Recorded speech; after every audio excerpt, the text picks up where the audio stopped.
I'm going to be reviewing every episode of Ben 10 Classic Season 1, and then there were 10. Ben Tennyson starts his summer vacation road trip with Grandpa Max and his cousin Gwen. He's mischievous, a little whiny, and immediately clashes with Gwen. While sulking in the woods, Ben witnesses a meteor crash nearby and finds a strange alien device, the Omnitrix. When he presses it, he transforms into Heat Blast. In his confusion, he causes a forest fire, but eventually learns how to control the form and puts the fire out. Meanwhile, Vilgax, an alien warlord, detects the Omnitrix has been activated on Earth and begins plotting to retrieve it. The episode ends with the family continuing their road trip while Ben realizes with great power comes great confusion and also excitement. This is an absolute classic of an episode. It's one of the best in any superhero series ever because it's the perfect origin episode. It gives us humor, wonder, and just enough mystery about the Omnitrix, Vilgax, and Grandpa Max. It also establishes Ben's impulsiveness and need for growth. Solid 9 out of 10. Washington, B.C. While stepping at the National Mall in Washington, D.C., Ben turns into Stingfly to stop a bank robbery but ends up causing public destruction. He's blamed for the mess, especially when a mysterious figure starts reanimating dead animals. Enter probably the most used Ben 10 enemy outside of Vilgax, Dr. Animo, a mad scientist who uses his transmodulator, wow that's a mouthful, to mutate animals. He resurrects a giant woolly mammoth skeleton and starts terrorizing the city. Ben fights back using diamond hidden forearms, but Animo escapes. The show starts establishing villain of the week formulas while showing the consequences of Ben's recklessness, though I rarely catch myself rewatching this episode. 4 out of 10. The Kraken. At Lake Erie, the team encounters stray attacks on a boat blamed on the Kraken, and also kind of Ben in the beginning. Ben initially sees it as just another monster to fight, but eventually realizes the creature is protecting her eggs from the local poacher. Using Ripjaw's aquatic abilities, Ben retrieves the stolen eggs and helps the Kraken return to its depths. The episode dives into environmental themes and begins teaching Ben to look past surface-level threats and question motives. Ripjaws gets his moment, and when I say his moment, I mean his only moment. The original 10 aliens are fantastic and beautiful, but it seems that Ripjaws always gets the short end of the stick because you need to build the episode around him, which you don't inherently need to do for the other 9. The episode is solid overall, though regardless. 5 out of 10. Permanent retirement. Grandpa Max takes the kids to visit his cousin at a retirement community, but the place is oddly robotic and emotionless. Ben notices strange behavior and uses Ghost Freak to sneak around. It turns out the residents have been replaced by brain-sucking sludge aliens known as the Limax. They're attempting to spread and multiply by using human hosts. Ben uses brain over bronze this time, finding a way to flush the aliens out of the host and restore the seniors. I'm a huge fan of this episode. I love Ghost Freak and it's a super fun premise to revisit. This is the first time I've seen some of these episodes in a very long time, so it's lovely to revisit the charm. 7 out of 10. Hunted. 3 alien bounty hunters, Crab, 66, and Tetrax, arrive to retrieve the Omnitrix. They attack Ben and his family in different locations, testing Ben's ability to fight strategically in the climax. Tetrax reveals he was testing Ben's worth and not actually trying to kill him. He offers cryptic advice about the Omnitrix and warns Ben of greater dangers to come. Overall, it's a great expansion of the show's universe. For the first time, Ben realizes his device has galactic importance, and his role is bigger than summer hijinks. Also, the lesson of training and responsibility is always fun. 7 out of 10. Tourist Trap. Ben, Gwen, and Grandpa Max stop in a weird tourist town called Sparksville, known for its cheesy roadside attractions. Eventually, they trace the problem to mischievous little energy creatures called megawatts who escape from a damaged power plant nearby. The creatures made of pure electricity have childlike curiosity but are extremely dangerous when left unsupervised. Solid, but nothing great. Rarely revisit. 5 out of 10. Now let's talk about the great episode of the season, Kevin 11. Ben meets Kevin 11, a runaway with energy absorption powers. At first, they bond over being freaks and rebel against authority together. But Kevin's power reveal a darker side. He can absorb electricity, energy blasts, and even the Omnitrix's DNA. After touching the watch, he gains unstoppable hybrid forms of Ben's aliens.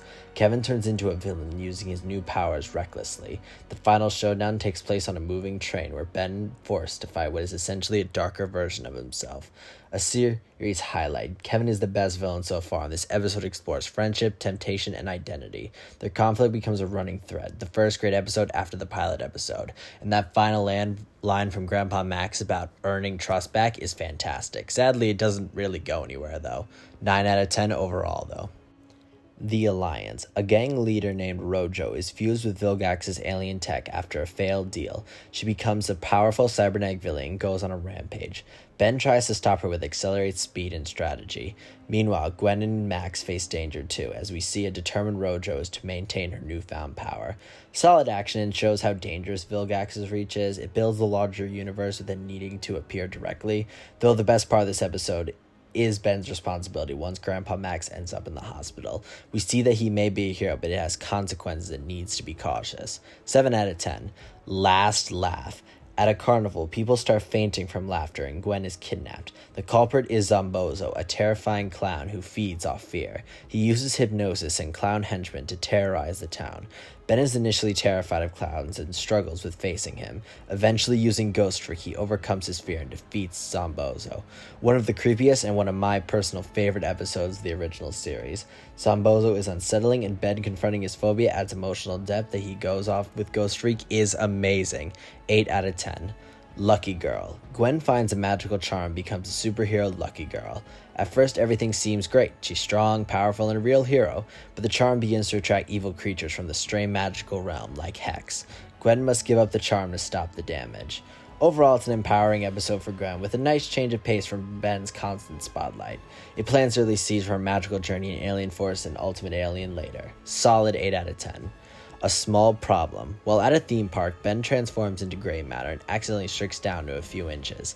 He's stuck in the small alien form and must navigate the human-sized world, dodging kids, ride mechanisms, and security robots. Merely the Forever Nice as someone tries to sell Ben, which is, again, an amusing concept. A fun miniature episode with inevitable visuals. Gray Matter's intelligence shines again, but it's not a game-changing story. 4 out of 10. Side effects. Ben gets sick with a cold and it starts affecting his transformations as he has to fight a bug man. I know that's not his actual name, but we're going to roll with that. His design is brilliant, by the way, but what stands out is Ben aliens as he's sick. For example, he blasts his flame, causes him to sneeze explosions, and Wilma can't stop coughing and has a runny nose, unable to use his senses. A hilarious and chaotic episode that reminds you Ben is still just a kid. Great comedy and character stuff with great designs throughout. 6 out of 10.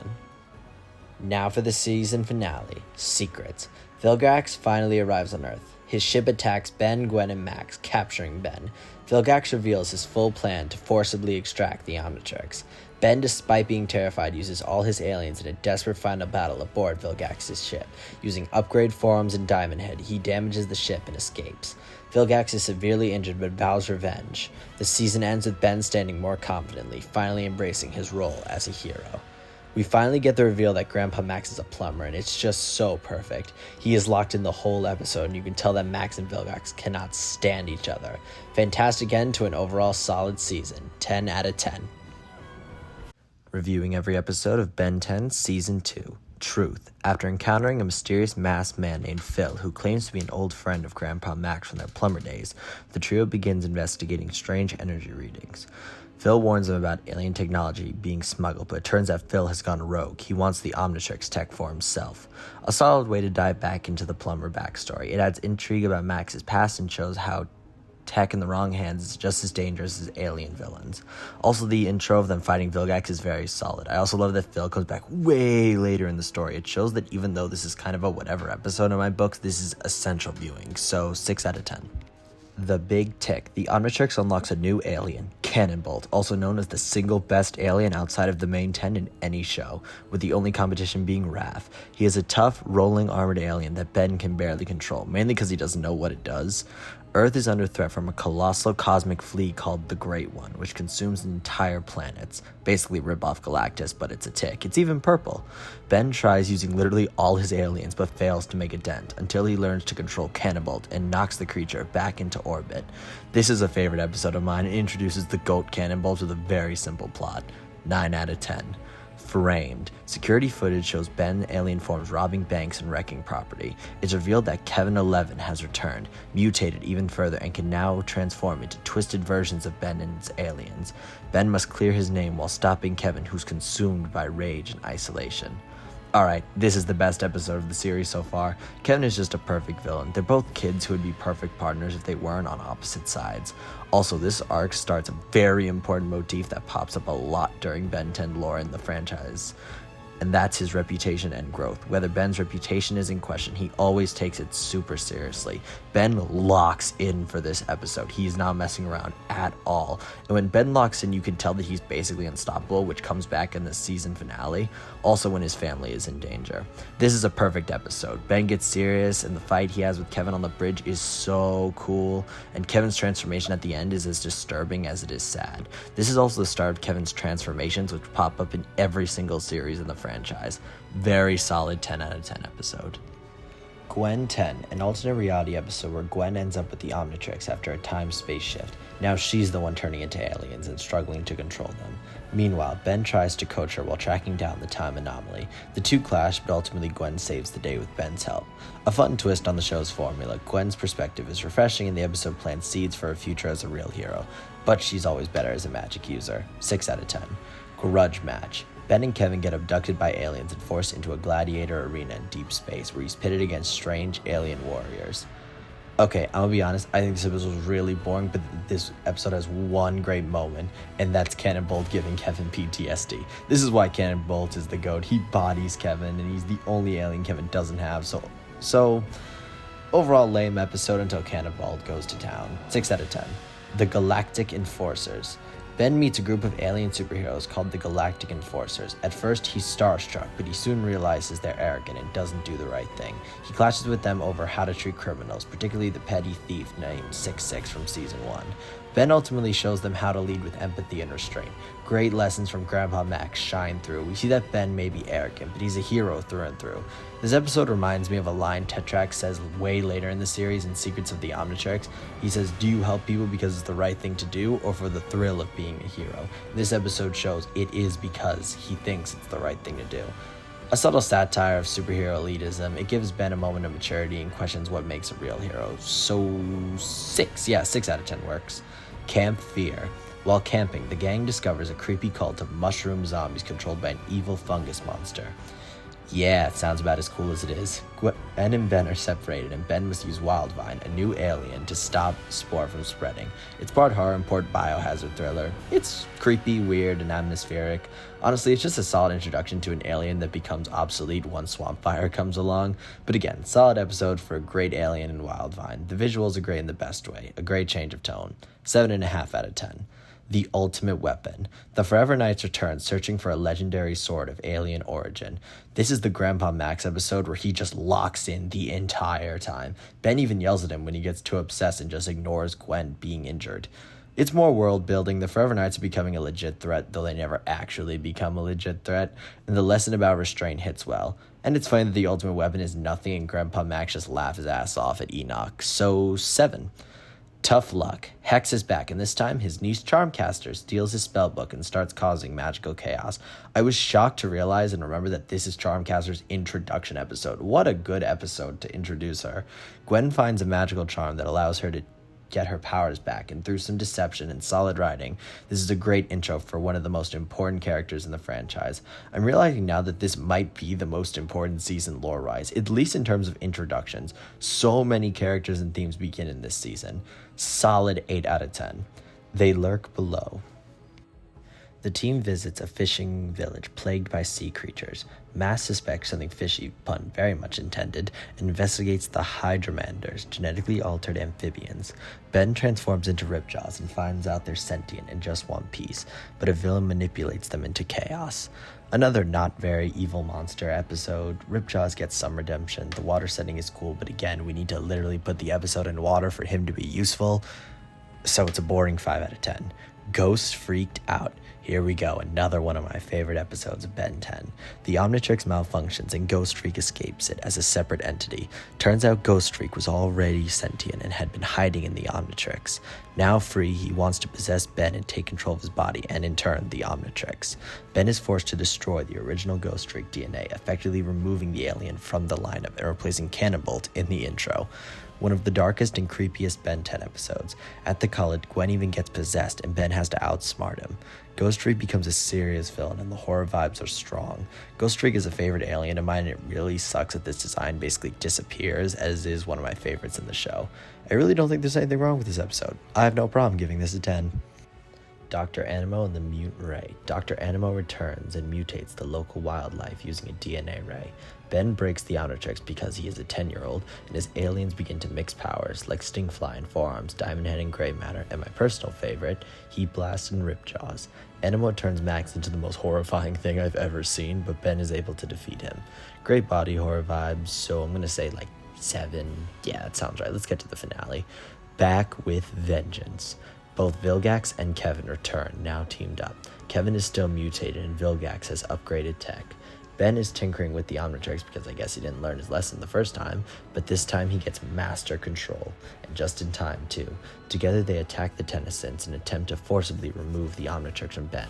After a great fight in the Null Void where we see how good Ben is with master control, he's actually a bit unstoppable. It's actually kind of crazy. Ben is pushed to his limit in a desperate multi-alien fight. Gwen outsmarts the two, and even with the Omnitrix removed, Ben and Gwen still walk away with the win, and Vilgax and Kevin trapped in the Null Void. This is a perfect finale. It's action-packed, emotional, the stakes are so high. 10 out of 10. Reviewing every episode of Ben 10 Season 3. Ben 10,000. Ben and Gwen travel into the future and meet their adult selves. The future version of Ben, while experienced, has grown distant from his family and values that matter. Meanwhile, Dr. Animo reanimates as a giant yeti, another nemesis Vilgax, and reanimates him, dragging Ben into a mess of future stakes. Thankfully, young Ben is able to snap his old self back to reality and make him not a buzzkill. One of my personal favorite episodes of the original series. It's a strong opener. I love the alien designs and how Ben calls his future self out. Also, Gwen being a sorceress is great foreshadowing in hindsight. At this point, it's very common knowledge that she becomes a witch, basically, but it's only thrown in your face here. Also, Grandpa Max makes you both depressed and so happy at the same time. 9 out of 10. Midnight Madness. Ben comes under a spell of a hypnotist with alien assistance, which messes his usual hero routine up. It's such a whatever episode, but weirdly enough, you need to watch this for the series finale, which I truly will never get. So 5 out of 10. A change of face. Charmcaster's back, thank God, and tries to swap bodies with Ben, but ends up swapping with Gwen. Charmcaster's always a win. She has been a favorite of mine forever. I love that Gwen kind of screws over her inmates over them, and then Charmcaster gets her ass kicked later in the episode. I'm not a huge fan of body swap episodes, but they're cute and harmless, so 7 out of 10. Merry Christmas. While driving through the desert, the Tennyson encounter a Winterland anomaly. Grandpa Max ends up becoming Santa, and Ben and Gwen end up becoming elves in this surreal holiday scenario. No, I don't like it. This is weird. It's uncanny and not in a good way. I never watched this. 3 out of 10. Ben Wolf. The Tennysons stop by land where Ben tangles with a werewolf and himself starts turning into one after it scratches the Omnitrix. Okay, so here's the thing about this episode. This episode holds a special place in my heart because it's another episode that we'll get into way later, and these are my first 2 episodes that I ever watched of the Ben 10 mythos. So this episode starts off the main storyline of this season, that being the Halloween monsters. We also meet Kai, who becomes important literally 3 whole shows later. She really said, I like you as a wolf better than a human. That's insane to say to somebody. 7 out of 10. Game over. Ben and Gwen get trapped in a video game, Sumo Slammers, and must cooperate with the game character to escape back to real life. This is the most underrated Ben 10 episode of all time. I love the trope where characters get trapped in video games. The designs for everyone is so cool. Definitely one of my most rewatched episodes. 9 out of 10, let me have this. Super Alien Hero Buddy Adventures. Banger after banger, what can I say? At a Hollywood studio theme park, Ben discovers that his alien form's been ripped off and turned into cheesy network cartoons. We meet Kangaroo Commando, and Ben fanboying is cute. This is just another fun episode that you can't hate. 8 out of 10. Under Wraps. On a farm, the Tennysons run into a meteor-powered mummy that can turn living beings into monsters. Gwen uses her magic in her hazmat suit, which is amusing because it backfires, but this episode is kind of just I think the mummy is the worst alien of the Halloween bunch, so 6 out of 10. The Unnaturals. Ben's Little League team faces off against a robot team targeting the US president. Baseball episode. It's fun and harmless. 6 out of 10. Monster Weather. A weather catastrophe episode. I do not care for this episode. Let's get to the good stuff. 3 out of 10. The Return. The season arc culminates as we meet Dr. Victor as we discover that he is an alien trying to make a plan to engulf the whole world in darkness and turn everyone into the monsters that from the Mummy episode. But to reveal that a top 10 Ben 10 alien villain returns. Ghost Freak is back and better than ever in a great cliffhanger by this episode. Be afraid of the dark. The arc concludes as Ben battles Ghost Freak and Max and Gwen and fight in space. Ghost Freak is defeated by the sun in a very fun and epic finale. However, the Tennysons definitely should have died. Cannonball clutches up because he's the GOAT and crashes like a meteor down to Earth from space. 9 out of 10, Halloween's over and Cannonball's the GOAT. The Visitor. This episode's important for 2 reasons. We find out that Max had game in his day as an alien comes to visit him, and we meet the legend that is Upchuck. Thank God this alien girl came because Upchuck is one of his most clutch aliens. Kind of a whatever episode, but it's all in fun. So 7 out of 10. So you kind of noticed that I didn't talk that much about this season. That's probably because it's my least favorite season of the original Ben 10. I think it works for some things, but I think the absence of like Kevin, Vilgax, and a few of the other aliens makes it a bit weaker in my opinion. I like Ghost Freak. I like the Halloween stuff, but it just doesn't hold the same emotional weight as the other ones do. Hopefully season 4 is a little better, but I would rank this as my least favorite of the seasons that we've covered. Reviewing all of Ben 10 season 4 in 6 minutes. Perfect day. Ben wakes up to what appears to be the best day of his life. Every villain is easily defeated. Grandpa Max encourages reckless and honestly selfish behavior, and Gwen isn't really around to criticize him. As the day repeats itself, Ben starts to realize something is wrong. He eventually discovers he's trapped inside a simulation designed to pacify him by feeding into his ego and desires for constant praise by the Forever Knights. It's a genuinely clever opener that understands Ben's flaws without being mean about him. The slow realization that perfection is hollow works pretty well, and the fact that school is his worst nightmare makes me smile. We also get the introduction of the Forever King, which only really shows up in the finale, but I digress. Solid opener, 8 out of 10. Divided we stand. After an accident with the Omnitrix, Ben is split into 4 identical versions of himself due to a new alien called Ditto. Ditto becomes basically useless once we meet Echo Echo, but that's a show away. We worry about that later. Instead of becoming more effective, Ben and constant arguments completely undermine one another, creating chaos in both battles and everyday situations. It's a fun episode with no massive issues, but I never really come back to it. 6 out of 10. Don't drink the water. The trio discovers a fountain that reverses aging, turning adults into children. Hex is back, which is always a joy, and Grandpa Max becomes a kid again, forcing Ben and Gwen to take on a parental role. Which is not really mainly Ben. It's actually mainly Gwen. Ben turns into a kid way later, and they all have to work together to find the fountain's origins and the consequences of using it. Also, Ben turns into a baby version of his aliens, which is adorable. Baby Heat Blast's literal temper tantrum saves the day with a supernova. Fun episode, 7 out of 10. Big Fat Alien Wedding. Ben attends an extravagant alien wedding for his cousins, only to learn it's actually a trap orchestrated by the villains. It's a very fun episode. The wife is a badass and expands the world in a super fun way. Solid, and this might actually be one of my most rewatched episodes. 8.5 out of 10. Ben 4, good buddy. The Rust Bucket gets abducted. Okay, I don't like this episode. There's nothing to talk about. I find this episode incredibly boring. 3 out of 10. Ready to Rumble. Ben competes in an underground alien wrestling league as Forearms, where combat is entertainment and mercy is discouraged. Ben struggles to balance winning with staying true to his values. Ditto gets actually used, which is something that's fun. The episode's loud, ridiculous, and self-aware. It's not trying to say anything profound, but it's consistently fun and visually creative. 7 out of 10. Ken 10. Now this is an episode. We return back to Ben 10,000, where he has a son named Kenny. Kenny gets an Omnitrix for his birthday and befriends and gets betrayed and tricked into letting Kevin out of the Null Void. Kevin then gets his ass handed to him by Waybig in a beautiful fashion. It's surprisingly emotional. Ken can be annoying, but the heart of the episode's strong. 9 out of 10.